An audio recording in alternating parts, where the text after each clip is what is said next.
Greetings, ladies and gentlemen.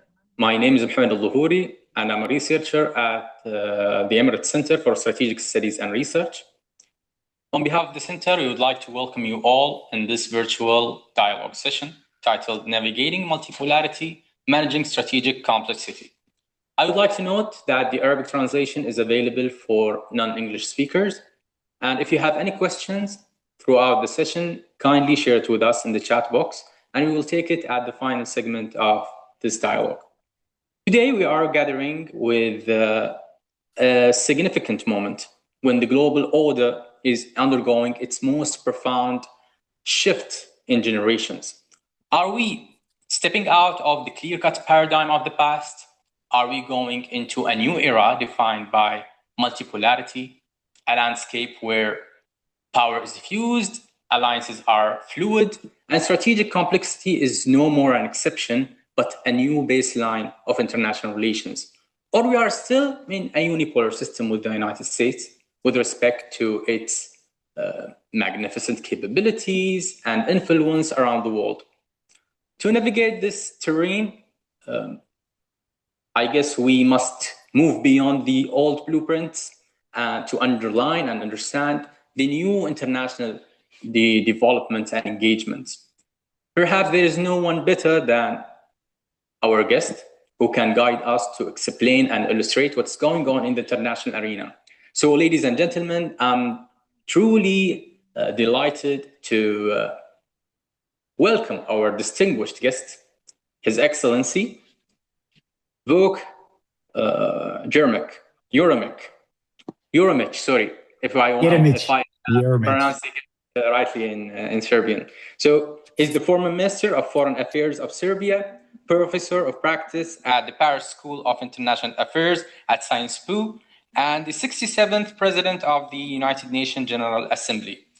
Your Excellency, we are excited to have you today. It's our pleasure to do this session with you in order to understand whatever is going on in the international arena. Thank you very much. It's a great pleasure to be back, although virtually. I have very fond memories of January when I had the privilege of speaking to you in person. I was there for 2 weeks in Abu Dhabi. I was teaching at the NYU Abu Dhabi campus, and some of the topics that we touched upon in that conversation back then kind of materialized since then, and especially in your part of the world. So it gives me distinct pleasure to try and make a little bit more sense of what has been going on, not just in the last 6 months, but more generally, in order to understand better what might be coming next. Yeah, we hope to see you in the center in your next visit to Abu Dhabi. Inshallah. Everyone is enthusiastic to hear your insights. Let me begin with the general question. How do you view the multipolarity, the notion of the multipolarity in the current era? And what about managing the strategic complexity when it comes to the state actors in the international system? Thanks very much. It's a good to start with a broad stroke. I don't think that anybody is denying, or very few people are denying at this stage, that we live in a multipolar world. That hasn't been the case, maybe only 5 years ago. But now I think that even the American administration, including the Secretary of State, Marco Rubio, says very openly, we now live in a multipolar world. But the fact that we have a multipolar world does not mean that we have a multipolar world order. Because the world order that we have, which is based on written and unwritten rules that have been accumulated over decades, was being crafted, primarily led by the biggest power of our time, still the biggest power of our time, the United States, with more or less of a consensus in the rest of the world. the treaties that have been agreed, the organizations, international multilateral organizations that were found through an agreement of either major actors or, in some cases, like the Paris Climate Treaty and the Sustainable Development Goals, not to go as far back as to talk about the UN Charter, were agreed by everybody.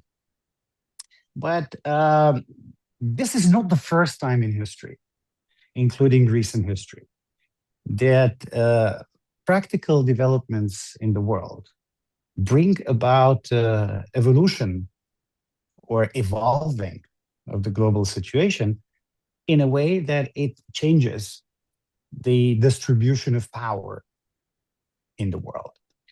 Whereas the institutions and treaties that have been governing the previous era have been written, and very masterfully so, by the most competent lawyers and diplomats of that time for a different distribution of power in the world. Mm-hmm. So given that we are now in a multipolar world, which implies multiple actors of significance that are not seeing eye to eye on a number of things, that is the new reality. Whereas the reality of the existing, or if you will, the outgoing world order, was a reality in which there was one dominant center of power, not just military power, but financial power and technological power, and a country with a cultural influence that was unparalleled by anybody. Well, this situation that we have, in which the rules of the old order no longer reflect the realities of the new world, I call geopolitical recession. When you say recession, you usually mean economics, because economics is very well defined, and there are cycles, positive cycles followed by negative cycles. Everybody knows what is a recession in economics. But my hypothesis is that the geopolitics is also a cyclical matter, that it comes in cycles, good cycles followed by bad cycles. But the main difference between economic and geopolitical cycles is that the geopolitical cycles, they tend to last longer. So once you are in a geopolitical recession, that is a negative cycle in global affairs, this is where the big powers are not really working closely with each other. There's no trust, much more transactionalism, much more unilateral action, and less work through multilateral organizations. Well, those type of cycles, unfortunately, tend to last for decades and not years.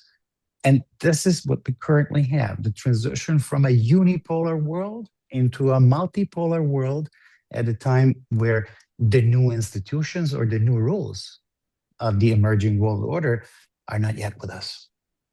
Let's focus on the geopolitical recession, because it's an interesting term you just used.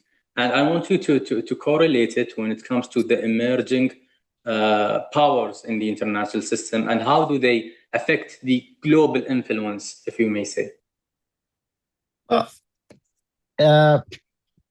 When you talk about emerging powers, let's talk about their emerging powers in what field?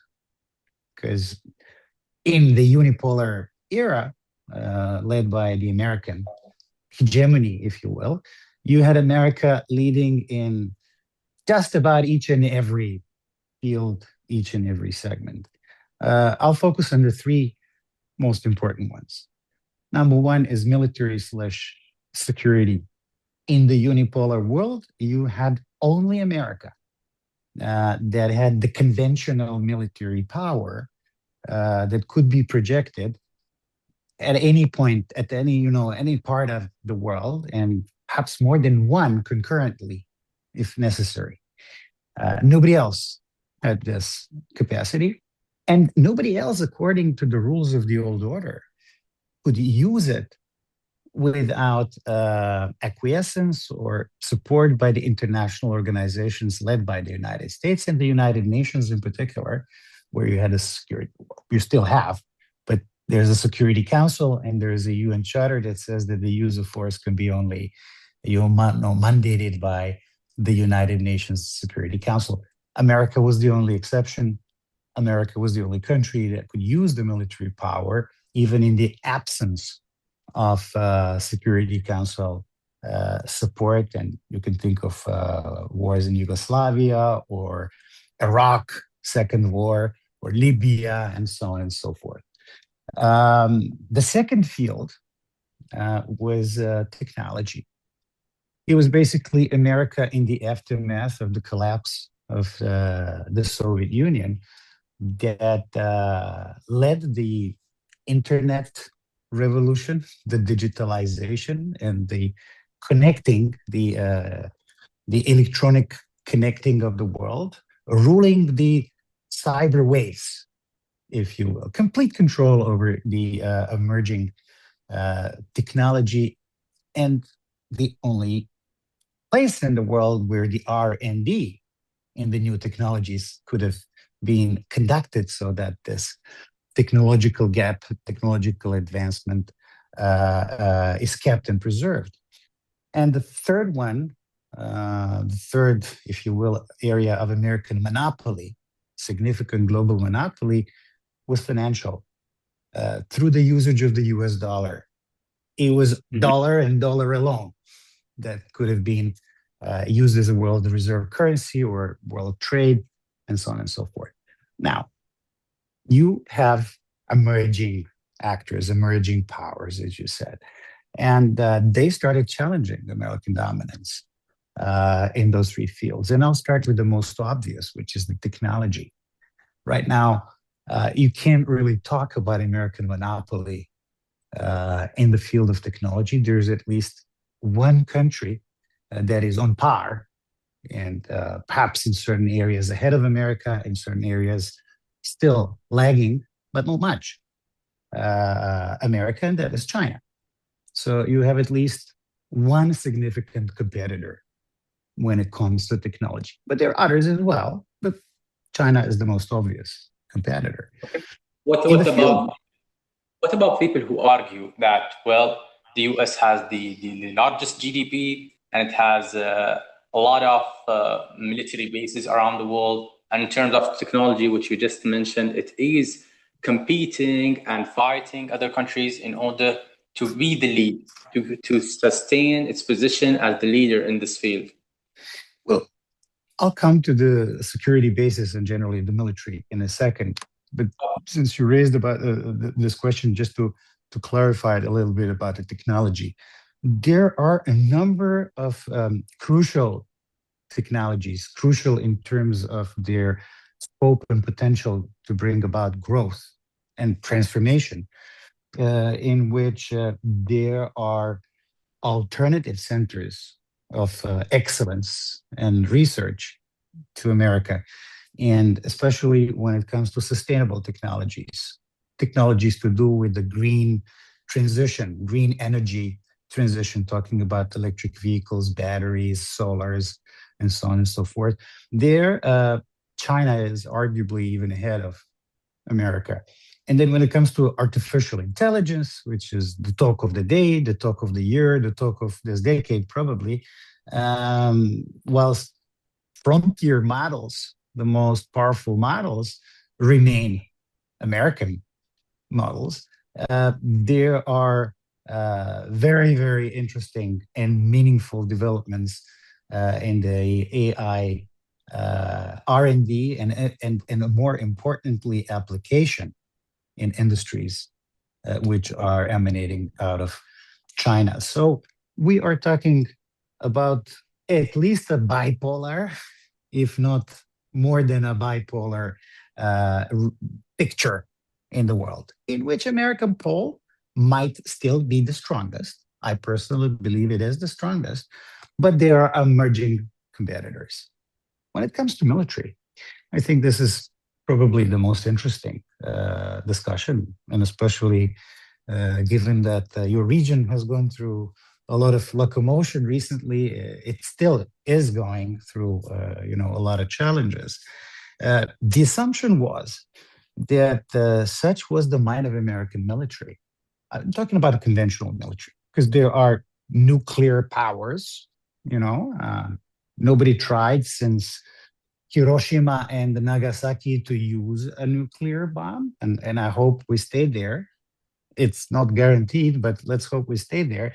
But if you leave nukes aside, the Navy in particular, but the military and a technologically savvy military in particular of the United States, was assumed to be able, if perhaps not to come to an outcome related to nation building and state building that was initially conceived, at least defeat every military adversary, especially state adversary. Not talking about the non-state actors, the Talibans and the ISIS and so on and so forth. We're talking about the states.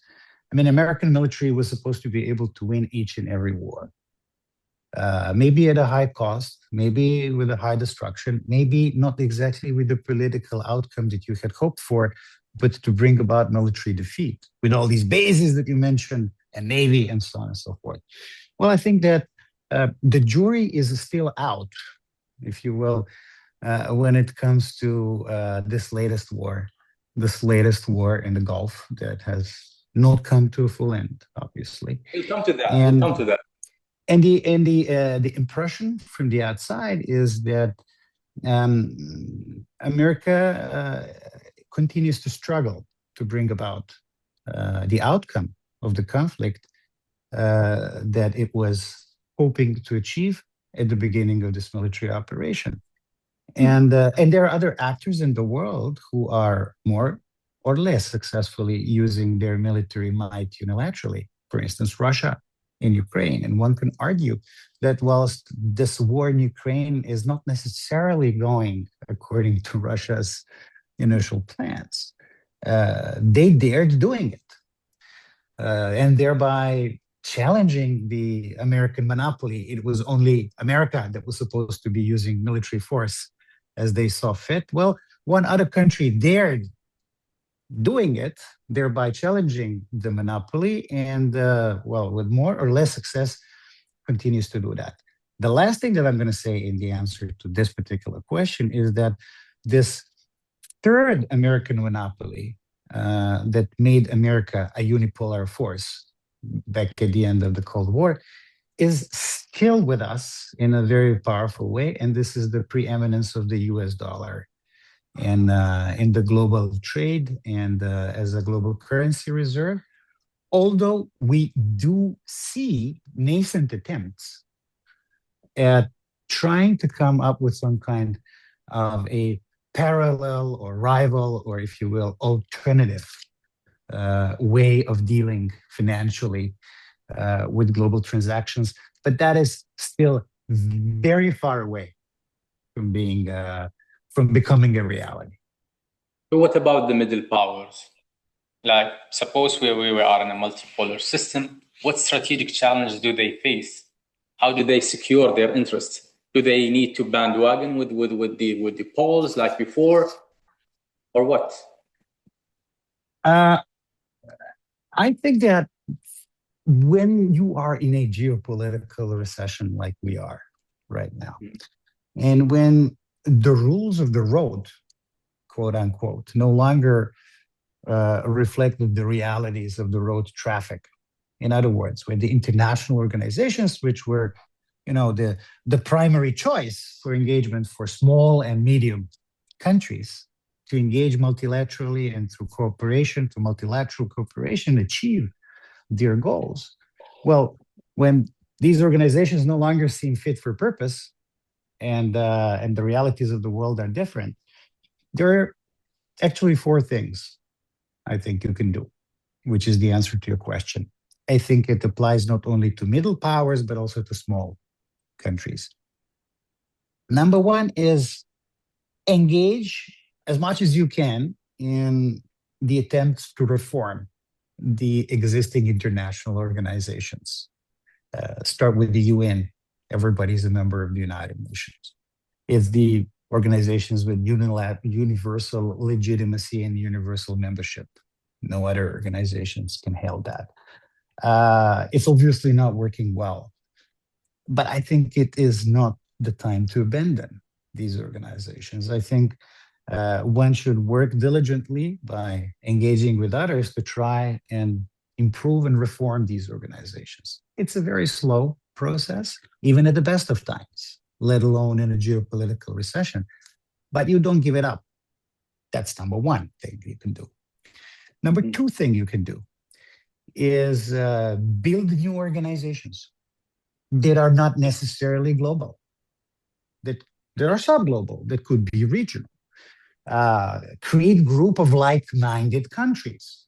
Like-minded countries, not necessarily on each and every policy front, but work with the countries that you see as your peers or like-minded partners in achieving certain aspects of what you need to achieve, of what you define as your national priority. It's going to be perhaps more easy if it's geographical. So I think that in the future, you're going to see European countries, for instance, doing much more work through the EU, and the African countries doing work through the African Union, or the ASEAN countries doing more work through ASEAN, and so on and so forth. BRICS is another example of an alternative organization. Trump Board of Peace is an attempt to build something new. We'll see what is going to be the fate of the Board of Peace, but that's another example of an alternative organization. The third thing you can do is to go to war, is to do things unilaterally. Do what you feel you must. When I say a war, it's not necessarily a physical war. It could be an economic or a trade, war. If the international organizations don't work, if you don't have enough like-minded countries so that you can, through engaging with them, achieve what you need, well, do things unilaterally if you really believe that this is something you got to do. Bear in mind, though, that not all wars go to plan. And I think that the war in the Gulf is a good example of not everything going to plan in each and every aspect of this action. And Russia's experience in Ukraine is another example that not everything goes to plan, or Mr. Trump's tariffs of 2025 is another example. So that's the third thing. And then there's a fourth thing. Pretend that it's not happening. Ignore the fact that you are in a geopolitical recession. Pray for the best. Hope that things are going to come back into their old equilibrium and survive. Try to survive until things go back to normal. I don't think that this fourth option is terribly viable, but it's theoretically a fourth option that you have. And there are many countries, as a matter of fact, around the world that are choosing this bury your head in the sand kind of strategy and hope that things are going to clear up somehow on their own. I think that in the coming years, you are going to see these four things playing out concurrently, and that medium countries or small countries will be engaging on all four fronts in a linear combination of those four things. In my opinion, it'd be far better if the number one and the number two work to reform the international organizations and engage with like-minded countries is going to be much more dominant than number three and number four. Number three being unilateral and number four being ignore and hope and pray for the best. But I think that those four things, the combination of those four things will be the choice for each and every country in the coming years, and their action and their respective linear combinations of using those four avenues will together make up for, at the end of this, the end being, I don't know, the next decade or so, the multipolar world order that we will be having as a result of these transitions. And so then, how do you view the current war in our region with respect to your analysis for the multipolar system? What the role those poles can play in order to reach any agreement, or they might play something vice versa?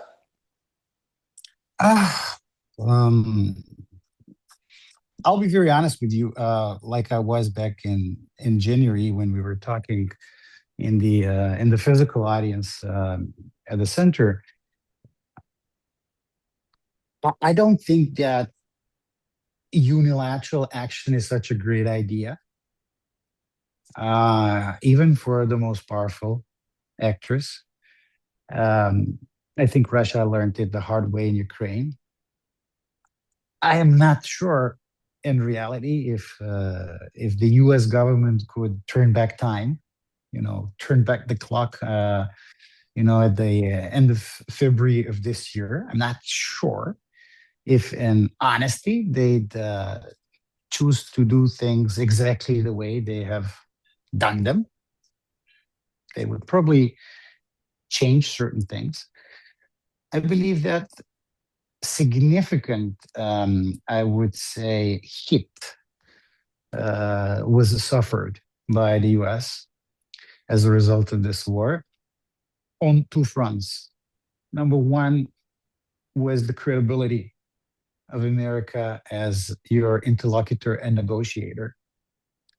Because if you engage in negotiations with your partner or a rival or enemy, I mean, when you engage in certain negotiations, then one of the least expected things in general is that in the middle of the negotiations, you decide to, without any announcement or giving any signals in advance, you just choose to stop the negotiation process and act in a very, powerful and decisive way militarily to change essentially your interlocutor.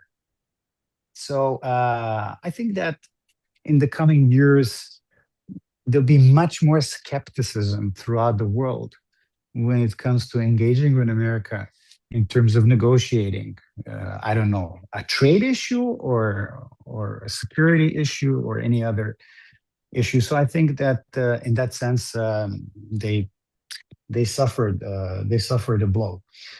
And then when it comes to the military, outcome of this, and of course you are much nearer to what is happening. Well, not nearer. I mean, you're inside of this. You suffered a great deal from this. You were a direct target.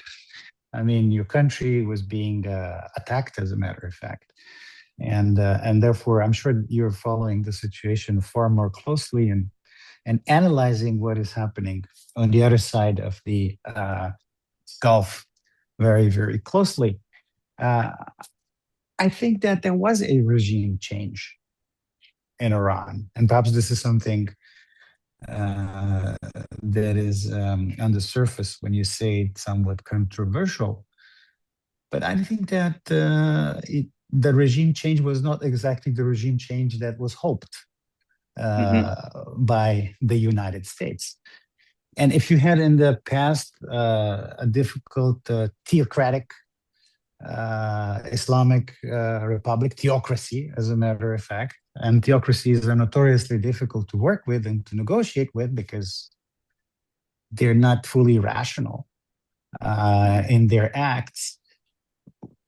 You do not seem to have that anymore over there. You seem to have there a very aggressive military junta right now. Yeah, Your Excellency, this war has raised the flag in many parts of the world in terms of evaluating their behavior, re-evaluating their interests, and so on.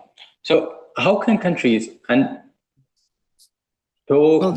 just to finish off, why I think that from a military perspective, it's something that America will have to spend some time evaluating and thinking very hard as to how to make up for the potential loss. There was an assumption that,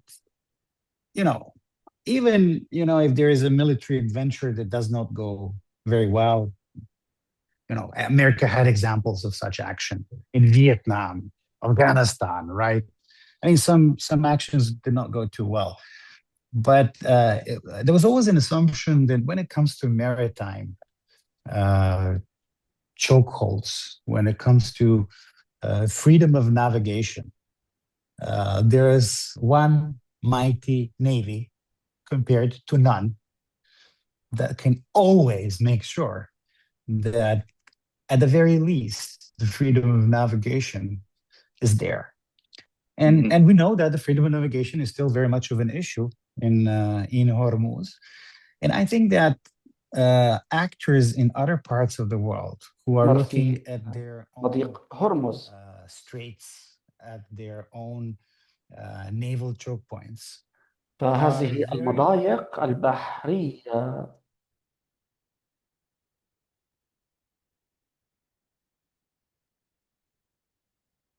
والكثير يتابع ما الذي يحدث، وهناك الكثير ممن يحاول أن معايرة وجهات النظر لمعرفة ما الذي يمكن أن يحدث والتصرف.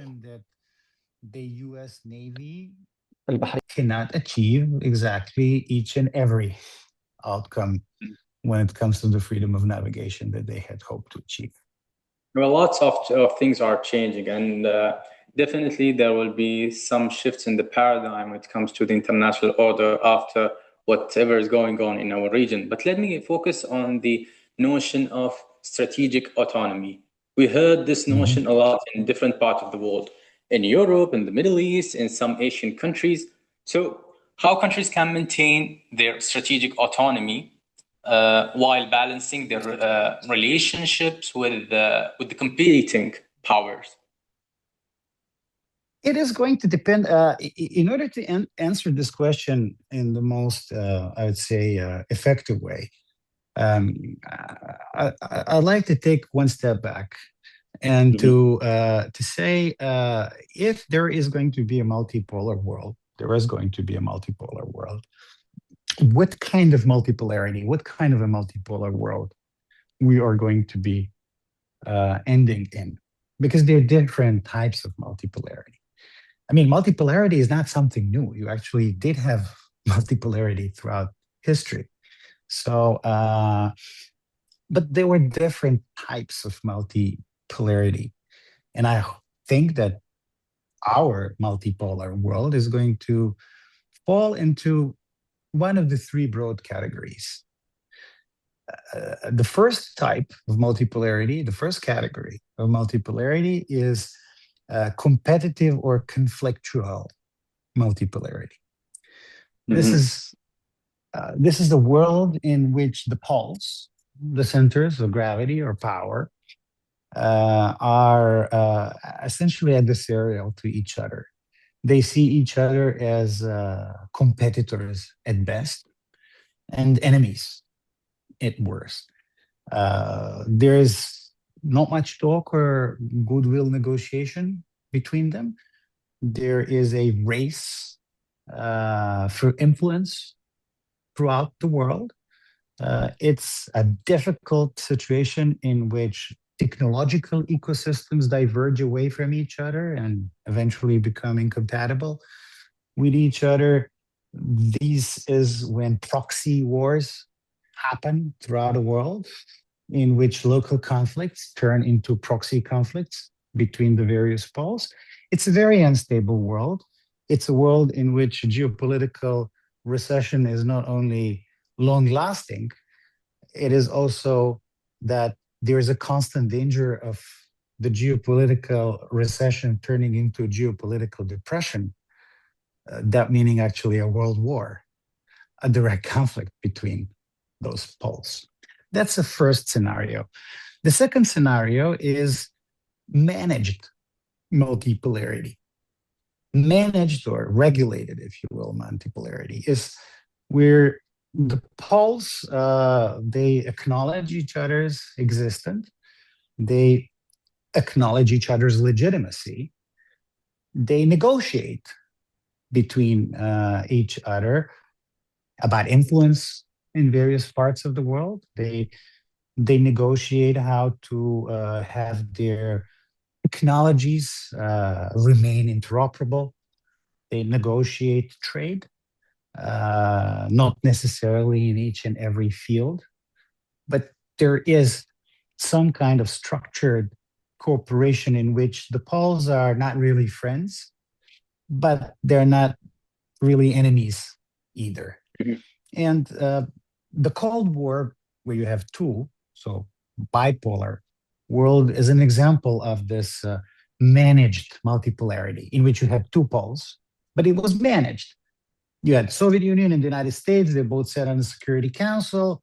They had an agreement on the usage and the testing of nuclear weapons. They were not friends, but they did not become enemies in terms of engaging in a direct combat. And then there is a third category. There's a third way, which is cooperative multipolarity, in which poles not just acknowledge each other's legitimacy in existence, but they engage with each other under the understanding that only through their engagement, some of the most complicated problems for the world can be solved, be that climate change or other issues, or perhaps finding the way to safely regulate these new emerging technologies, including the AI. Perhaps it takes a major accident for, the poles to sit down and to talk to each other. And in the 60s of the last century, you had a major accident which almost led to a nuclear war between the Soviet Union and the US, and that was the Cuban Missile Crisis. After the Cuban Missile Crisis, actually, people sat together and decided how we're going to avoid these situations. So I can imagine, a major AI-related or AI-assisted accident in the coming years, after which, President of America and the President of China and others sit together and say, hey, this is how we're going to make sure that it does not happen in the future. So depending on which one of the three scenario we end up in the coming years, and it is going to depend on those four lines of action that each and every country is going to take. The strategic choices of countries seeking their strategic autonomy, they're going to be different recipes for different scenario. And in the first one, in the competitive or conflictual multipolarity, there's going to be really a constrained choice for small countries. I think that a lot of them, or most of them, will be faced with a situation in which they have to choose which technology they're going to use, who they're going to be their major security ally or partner, who they're going to trade with, and so on. If there is a managed multipolarity, then choices will be bigger, and then it will depend on the savviness and diplomatic prowess of the leadership of those countries, including where they're located, their geography, their natural resources, and so on and so forth, level of education, level of advancement in technology. The more of that, the more choice they're going to have. And in this third dream scenario, the best scenario, which is cooperative multipolarity, then there are going to be multiple choices. Then think of the world, shifting back maybe 10 years ago at the time of the Paris Climate Treaty, where despite having poles and powers and some rivalries between some actors, you could actually afford to, bring in Huawei's technology for mobile telephony because that one is the best, or partner up with the United States at the same time when it comes to your aerial defense, and do certain things with Russia, and do certain things with India, and do certain things with Europe, and so on and so forth. But that's an easy scenario. There, in the scenario 3, we will not have to have a webinar devoted to that. Your Excellency, you had a solid experience when it comes to diplomacy with your previous position as a Minister of Foreign Affairs and your position in the United Nations. So can you tell me how the multipolarity can, let's say, increase the complexity in terms of international diplomacy? Well, first of all, one of the biggest victims of change in the world order, and what usually happens is that you rarely switch from one order to another order. You usually, in going from one order to another order, you tend to go through disorder first. I mean, in 9 out of 10 historical situations when orders were changing, there was an interim disorderly phase, geopolitical recession, for instance, that we're calling now. So when you're going through this transition, when you're going through a geopolitical recession, one of the biggest victims of that are the international organizations that were created to serve the old order, the previous order. So I think that UN comes across as in deep trouble. Sounds like the UN is in trouble. It looks like the UN is in trouble. UN is actually in trouble. UN cannot go on like this, or not easily go on, or not go on without coming across as deeply disappointing for a number of global, small in particular, and medium actors. So I think that the UN and other international organizations will need to change to adapt to the realities of the new world. And this is this first line of action, reform international organizations that I mentioned earlier. And diplomacy is exceptionally complicated in those times because, in the UN and in the international organizations, you have rules, structures, you have habits, how things are done in a certain organization. So you teach your diplomats how to do that, and then they perform it. And some are, very agile, and some are lazy, and some are talented, and some are not. But how things are done. Right now, it's not easy because there are no written and codified rules of how you go about solving the situation. For instance, when it comes to this war, this latest war that you have had in the Gulf, in the past, you would have some vigorous discussion in the Security Council prior to the commencement of military activities. If you think of, say, Iraq War, both Iraq wars, in the case of the first Iraq War, there was a Security Council resolution, as a matter of fact, that mandated the use of force. In the second Iraq War, there were attempts at arriving at the Security Council resolution. They were not successful, and the military action happened anyhow. But there were, hours and weeks of discussions, of diplomatic negotiations in this regard, in which, if you remember the second Iraq War, America was, coming forward with the proofs of the weapons of mass destruction and so on and so forth, trying to convince others to join. This time round, none of it happened. This time round, there was certain diplomacy, but nobody knows. I mean, not nobody. Very few people know how this diplomacy was actually carried out. The little that we know was that there were certain discussions in Geneva happening, and then And then the next thing we learned through the media was that there was a beginning of a military action.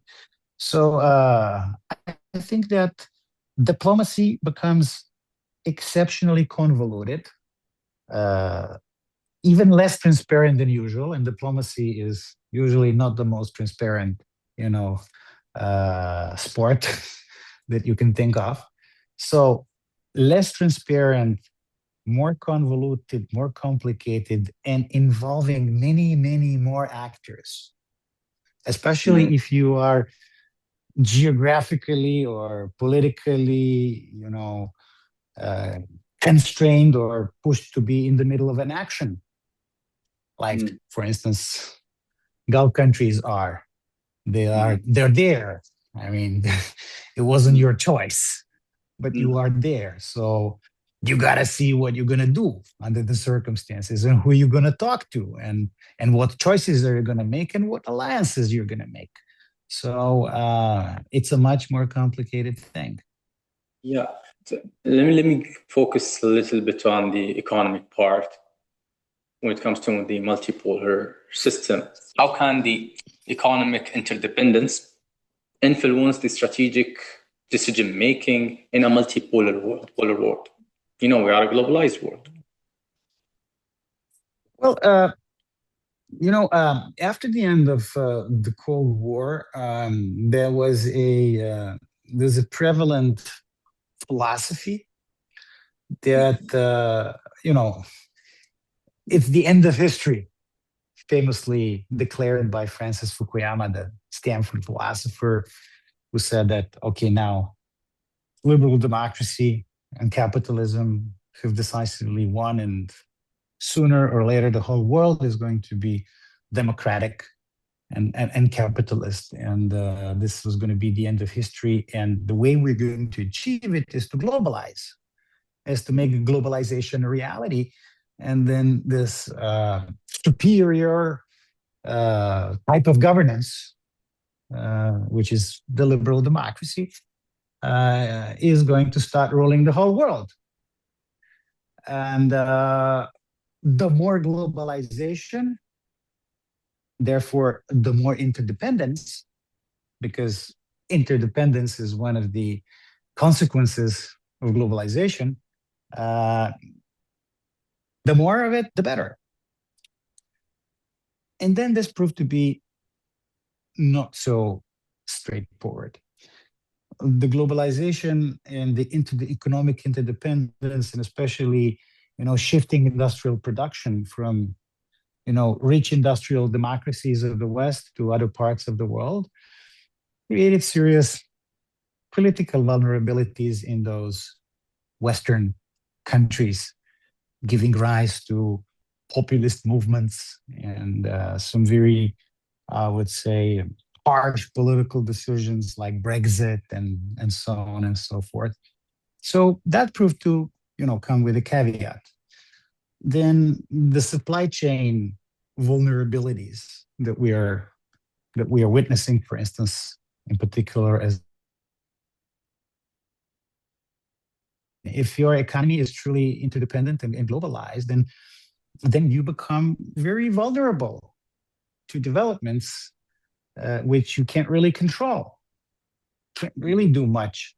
If, say, a superpower decides to go to war, I mean, how can you convince them not to do that if they have made up their mind?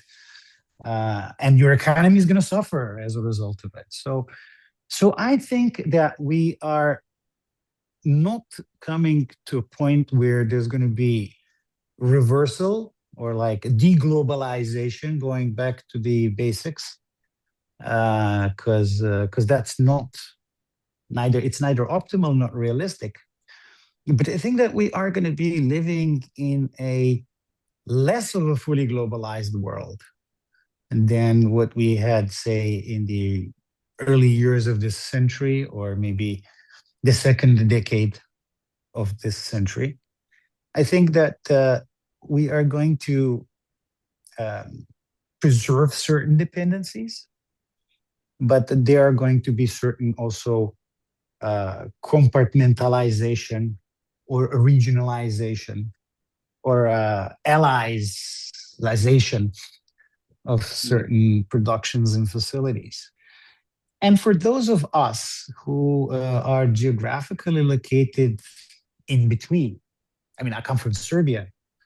Serbia has always been in between the big powers. History has always been, unfortunately, history of conflicts between the great powers that were being fought in our territory, in the territory of the Balkans. And the Middle East is one such geography. I think that your economic considerations as you go forward will probably have to be more complex and more nuanced than you would have hoped for a few years ago. It's not going to be so easy. I think that it is not as safe as you might have hoped to be placing all eggs in one basket. Your Excellency, now we have 10 minutes. Let me take some questions from our audience. One of the questions that I got is, what are the risks and opportunities of forming flexible alliances instead of permanent blocks? Well, the risks are obvious. The one risk is that instead of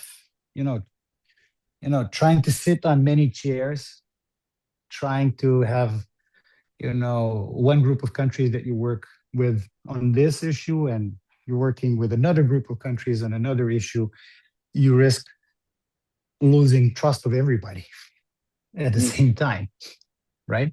So instead of being at good terms with everybody, you end up not being trusted by anybody. There's no magical formula as to how to avoid it, but it's a manifest risk. Another risk is that you are forced in a very, I would say, adamant way to drop a certain alliance or a partnership. You have a country A who you are working with very, very closely on a certain issue, and that country comes to you and says, like, look, guys, you can no longer do this. You can be with us or you can be with them. If you choose to be with them, 1, 2, 3, 4, and 5 are going to happen. And then you say, hey, but with those guys, we are working on this other issue, and could you help us if we drop this partnership? Could you help us with this issue? And they can say, well, we'll think about it, but you make your choice first. And then what do? You're in a very difficult situation. Opportunities, again, are obvious. You are avoiding being targeted. For instance, if you're perceived as an ally of only one country, you avoid being targeted by that country's enemy. I think it's very plastic when it comes to the situation in the Gulf. So opportunity is not to be associated with the warring parties. And if you're not associated with the warring parties, then you're not a primary target. Okay, that's an opportunity. And then another opportunity is that, some of these poles, they are genuinely better than the other pole in a certain field, but not necessarily in each and every field. So if you're in a position to, say, work with China on issues where they are super dominant and work with others in a place where they are super dominant, then you take the best of all worlds. And I think that the world champion in this, of course, it's an easier situation for them than for the others because of their size, is India. India has different relationships, and they're a member of different organizations, and they're part of the Quad when it comes to security, and they're part of the Shanghai Cooperation Organization at the same time, and BRICS. And they're everywhere, and they're trying to balance their relationships around the world accordingly. It's easier to do that when you are the most populous country in the world and the nuclear power. Not everybody is in such a situation, but India is a good example of opportunities, I would say. Yes. Then let me take another question. The question says, how should smaller states navigate competition between major power without compromising their sovereignty or long-term interests? The short answer is it is impossible. You cannot do that without compromising what you just said. I think that the art of diplomacy, the art of statehood, is how to compromise as least as possible. I mean, the smallest amount. You will have to compromise certain things. The question is how to make sure that you do the minimum amount possible, and hopefully not significant enough to be in a position to basically lose your sovereignty and your sovereign choices.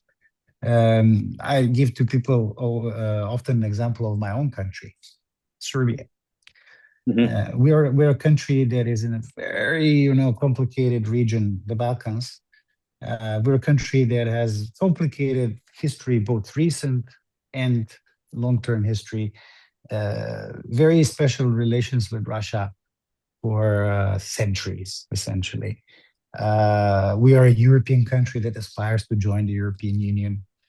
We're a country that is in the middle of a geography where America is still the most dominant military actor. And we do have a special relationship with China. So working with China and Russia, and at the same time working with America and staying on the path to join the European Union, whether or not this is going to be a successful pitch to join the European Union, it's another matter. But working with all to the best of our capabilities and trying to save our sovereignty or remnants of our sovereignty is the name of the game for our government. And we're not the only government in the world that is faced with such or similar situation. Let me end up with one question, which is really interesting. What might be the global political order look like over the next 2 decades if current multipolar trend continue? As I said, one of the three. It could be a world of competing and conflicted blocks that go to war with each other from time to time. And, when not necessarily each and every time with all actors being on the same side, sometimes actors switching sides, but it's essentially being a world of conflicts. And that's early 20th century situation, which unfortunately brought about 2 world wars with devastating consequences for humanity. That's option number 1. Option number 2 is the equilibrium. Equilibrium in which, the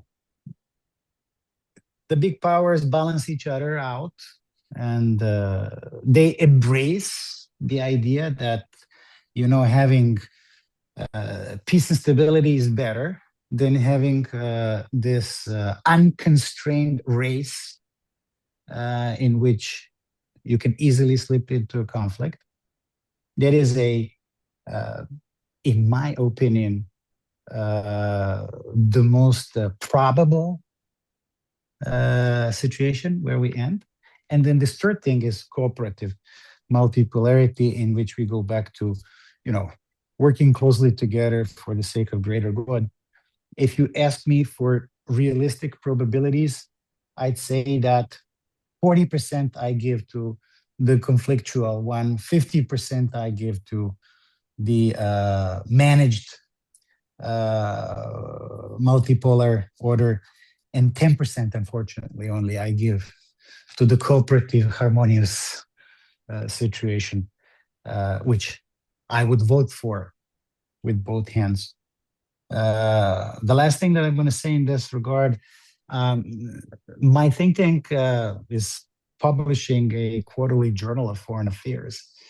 And it's a very good one. One of our previous issues earlier this year was on multipolarity.